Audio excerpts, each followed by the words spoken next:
Hello my friends, welcome to my channel. My name is Ilya and I'm a food enthusiast. For the past 10 years we have been hosting Thanksgiving at our house. It has been a great tradition which always comes with great responsibilities of making the perfect turkey. As we continue to deliver an amazing turkey experience every year to our family, expectations always grow. This year I think we outperform ourselves. With a few small additions to the recipe, we were able to achieve the highest level of moist perfection of the turkey. So let's dig in. I will list all the ingredients for this recipe down in the description of the video. So here is the step-by-step instructions. Step number 1. First, we need to find a good bird. I base my recipe on average size 15 to 18 pound turkey. You can buy frozen or fresh turkey, organic and non-organic. It's all personal choice. I'm not going to argue this one. Take all the insides out. If it's frozen turkey, allow 1 day for each 4 to 5 pounds of weight to thaw out in the refrigerator. So for 16 pound frozen turkey, I would allow about 5 days in the fridge. Step 2. Making a herb butter. I have picked a bunch of herbs from my garden, some sage, thyme, parsley, rosemary and oregano. Using a small kitchen processor, we call him Pavel. Meet Pavel? Yes, we do name all our appliances. Mix herbs with 1 pack of butter and a few garlic cloves. Crush the herbs with the butter and garlic. You will get a nice looking green mixture at the end. Step number 3. Time to add our moist maker. Carefully spread turkey skin from the meat on the breast side. Try not to rip or make any holes in the skin. Now we need to load the butter under the skin. Spread butter across the entire surface under the skin of the turkey. Step number 4. Now we need to make our flavoring liquid for injecting into the turkey. This will add flavor and moist to the meat. Take 2 cups of chicken broth or stock, combine with 2 tablespoons of balsamic vinegar and half a cup of red wine. Any red wine works. Don't waste a bottle of expensive wine. Trader Joe box wine always comes handy. Step number 5. Making a rub. Mix bunch of spices with salt, roughly 3/4 teaspoon of kosher salt per pound. Add some ground black pepper in a small bowl. These are the spices I use and recommend. However, if you don't have some of those spices and don't feel like going out and buying them, feel free to omit or substitute for other spices you have or prefer.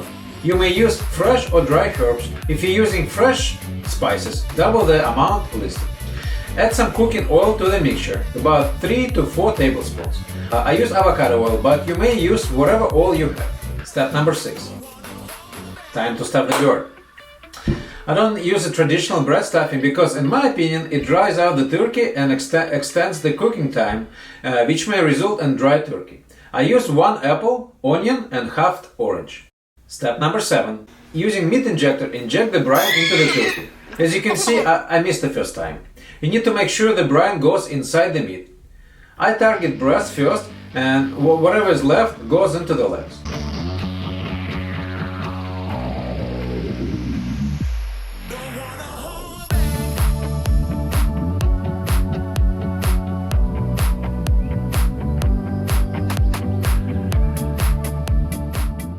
Step number 8.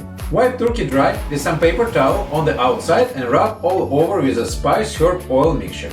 I'm going to do a deep tissue massage here.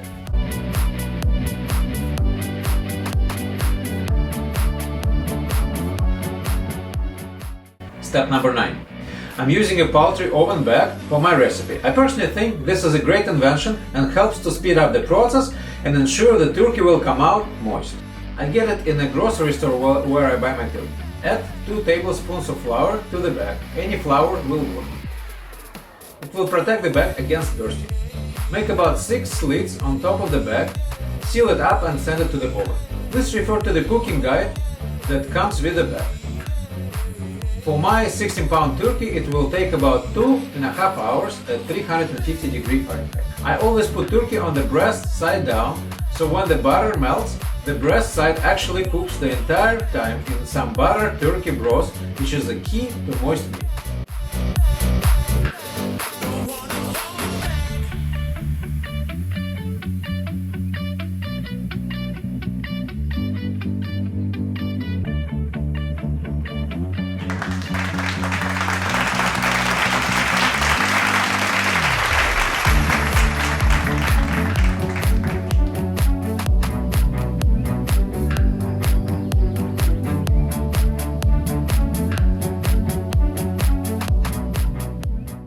You don't even need to cut it.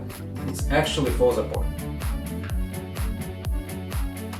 Don't go too far. Click on the link above to watch how to make a traditional cranberry sauce.